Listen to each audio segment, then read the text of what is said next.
बोल शेरावाली मैया की, बोल संकट मोचन वाला जी महाराज की, बोल भैरवनाथ की।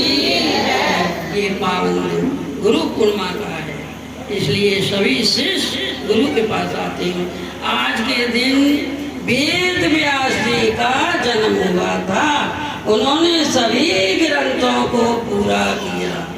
आज कितना पावन दिन है। किरण फैलते हैं वैसे ही हमारी किरण फैलेंगी। तो वो वहाँ जाकर अपनी जमीन पर किरण सूर्य के पास बैठ गए। उगते सूर्य को जो देखता है उसका भाग सजगता रहता है, जो छिपते सूर्य को देखता है उसका भाग सदा छिपा रहता है। मेरा सभी भक्तों से यही कहना है कि सब सुबह जल्दी उठे तो सूर्य को देखें। 3 बजे से 5 बजे तक इन आकाश की तरंगें रहती हैं, जो देवताओं की तरंगें होती हैं। जो लोग 3 बजे से 5 बजे तक उठते हैं उनके लिए आकाश की तरंगें मिलती हैं। वे तरंगें अलग ही हैं। फिर 4 बजे से 7 बजे तक ब्रह्म मुहूर्त रहती है। ब्रह्म मुहूर्त अलग होती है, तरंग अलग होती है। उन तरंग को लेके देखो, आँख तो सबकी ही खुलती है, लेकिन आदमी सोच नहीं पाता कि हम किस लिए जग रहे हैं। उसको उसी समय आँख खुले, हमें कोई जगा रहा है, कोई शक्ति जगा रही है। माँ की शक्ति नाम से पूजी जाती है। कोई ज्वाला देवी बताता है, तो कोई वैष्णो देवी, कोई काली माँ मानता है, कोई खादराबाद वाली, कोई वैष्णो माँ मानता है, कोई भगिया वाली, कोई भूजपुर वाली। माँ एक ही है, माँ शेरा वाली। लोग विचलित हो जाते हैं, ब्रह्म में फंस जाते हैं। कुछ लोग कहते हैं हमारा काम नहीं हुआ, माँ ने नहीं सुना। अरे ये तुम्हारी कुलदेवी है, ये नहीं सुनेगी तो तुम्हारा काम, मैं दावा के साथ कहती हूँ, कहीं नहीं होगा। तुम्हारी माँ नहीं सुनेगी तो तुम्हारी कौन सुनेगा। मेरी माँ बड़ी दयालु है, सब पर बड़ी कृपा बरसाती है। माँ ने ये सब भक्त चुन चुन कर एक माला बनाई। मेरी माँ ने भक्त हर जगह से चुन चुन कर एक माला, वो माला सारे वर्ष पहनी जाती है। मेरी माँ हर साल पूरे साल उसी माला को पहनती है। इस माला के फूल बनाने में माँ ने कितनी दया बरसाई। मैंने जब माँ से प्रार्थना की भक्तों के बारे में, माँ ने हमेशा सुना और मेरा जीवन माँ ने धन बना दिया। जो मैंने पुकार करी भक्तों के बारे में, माँ ने सुना और माँ ने असंभव को संभव बना दिया। ये काम नहीं होने का था, वो भी पूरा किया। किसी का बच्चा खो गया, वो 3 दिन के अंदर वापस आ गया। किसी की गोद खाली थी, उसके गोद भरी। कोई निर्धन था, उसको धन दिया। इसीलिए माँ ने सबके सभी काम पूरे किए। मेरी माँ ने मेरा बहुत इस जीवन को धन बनाया। मैं मानती हूँ माँ तेने इस जगह को भी, इस मिट्टी को पावन बनाया। मेरी माँ ने इस गढ़ी की जमीन को, भूमि को पावन बनाया है और गढ़ी कानपुर में धाम बना दिया।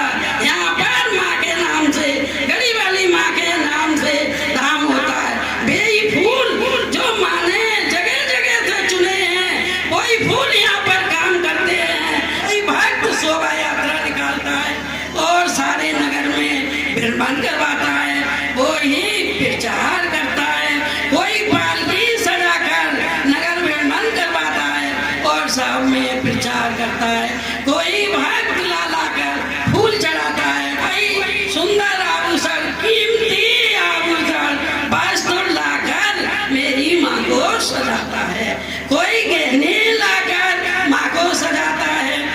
सेवा में लगा रहता है। जब उससे कहो वो तैयार है। माँ के लिए और गुरु को ऐसे ही भक्त अच्छे लगते हैं जो आज्ञाकारी हो। देखिए जो हमारा मन रूपी रथ है, इसमें चलते हैं, कहते हैं गुरु हमारे साथ नहीं जाते। गुरु उसी भक्त के साथ जाते हैं जिसकी लगाम और तंग हाथ में हो। लगाम क्या चीज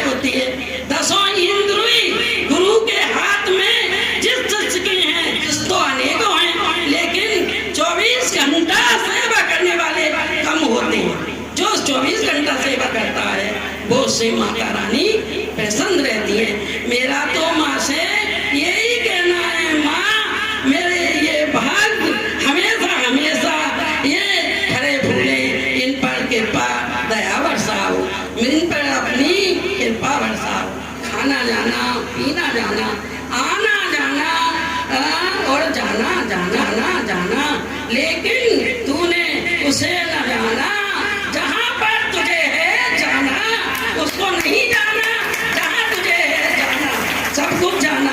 मेरा तो यही कहना है, हे भगवती, हे माता रानी, मेरे भक्तों पर यही कृपा बरसे और चलती रहे। अभी बोलते हैं हम बड़े हैं, विष्णु कहते हैं कि हम बड़े हैं। उतने में एक शंकर जी के तेज से एक बच्चा प्रकट होता है, सर नाखूनों से उतार लेता है, क्रोधित हो जाता है। तब एकदम शंकर जी क्रोधित होते हैं और उस बालक से कहते हैं, हे ब्रह्मत्यागी, सारे नगर में भ्रमण कर, जहाँ ये शील हाथ से गिर जाएगा वही मोक्ष की प्राप्ति होगी। जहाँ भक्ति होती है वहीं शक्ति होती है, जहाँ शक्ति होती है वहीं मोक्ष की प्राप्ति होती है। जहाँ सत्य होता है वहाँ असत्य नहीं हो सकता। सत्य ये सतयुग की बात है। सत्य में वहाँ सबको, चाहे इंसान हो या देवता हो, सबको सजा मिलती है। जहाँ सत्य होता है वहाँ सबको एक ही समान माना जाता है और सजा मिलती है। तो उस बालक को एकदम सजा दे दी। उसका नाम था भैरव। उसके हाथ से सब ब्रह्मांड में भागा तो काशी में जाके सिर गिरा, तो वहीं उसको मोक्ष की प्राप्ति मिल गई। भैरव का नाम वहीं से काशी को पाल रख दिया। फिर भी उनका युद्ध खत्म नहीं हुआ। फिर भी ब्रह्मा जी कहते थे मैं बड़ा हूँ, विष्णु जी बोले मैं बड़ा हूँ, और शंकर जी बोले मैं बड़ा हूँ। फिर भी उनमें ये युद्ध होता है। अब शंकर जी ने अपना पहला रूप शिवलिंग का रखा और ब्रह्मा जी से कहा इसका पता लगाओ। तो ब्रह्मा शंकर जी का शिवलिंग का इतना बड़ा रूप था जिसका कोई पता नहीं लगा सकता। ब्रह्मा जी से कहा जाइए इसका तुम पता लगा के लाओ। विष्णु जी से कहा तुम पाताल में पता लगाओ, तुम ऊपर आकाश में पता लगाओ। अब ब्रह्मा जी और विष्णु दोनों चल देते हैं। चलते चलते उनके लिए उनकी था नहीं मिली। अब वो विष्णु जी तो वापिस आ गए, आकर बोले देखिए मेरे लिए तो शंकर जी का कोई और छोर नहीं मिला, उनकी शिवलिंग कहाँ तक है कुछ नहीं पता। ये सावन मास का महीना है इसलिए आप सबको शिवलिंग के बारे में बताया जा रहा है। उधर ब्रह्मा जी को छोड़ दिया, वो चल दिया। जब ब्रह्मा जी पहुंचे चलते चलते उनके लिए शिवलिंग की कोई भी था हाथ नहीं आई। फिर वे वहां से वापस आए और आकर बोले हमने शिवलिंग को ढूंढ लिया, पता लगा लिया जहाँ तक है। इतने में केतकी के फूल को लेकर आए। केतकी के फूल पे गवाही दिलवाई। उस केतकी के फूल से कहा तुझे ये कहना पड़ेगा कि शंकर जी वहां तक पहुंच गए। केतकी के फूल ने गवाही दी कि हाँ ये शिवलिंग का पता लगाया है। तब वो उनको ढूंढते ढूंढते पता लगाते रहे लेकिन कोई पता नहीं लगा। तब भी ब्रह्मा जी झूठ बोले, आकर बोले मैं देख के आया, और शिवलिंग का भी यही पता बताया कि मैं देख के आया। तब उन्होंने केतकी के फूल ने भी यही कहा कि हाँ मैं इन्होंने देख लिया, उनका पता लगा लिया शिवलिंग का कहाँ तक।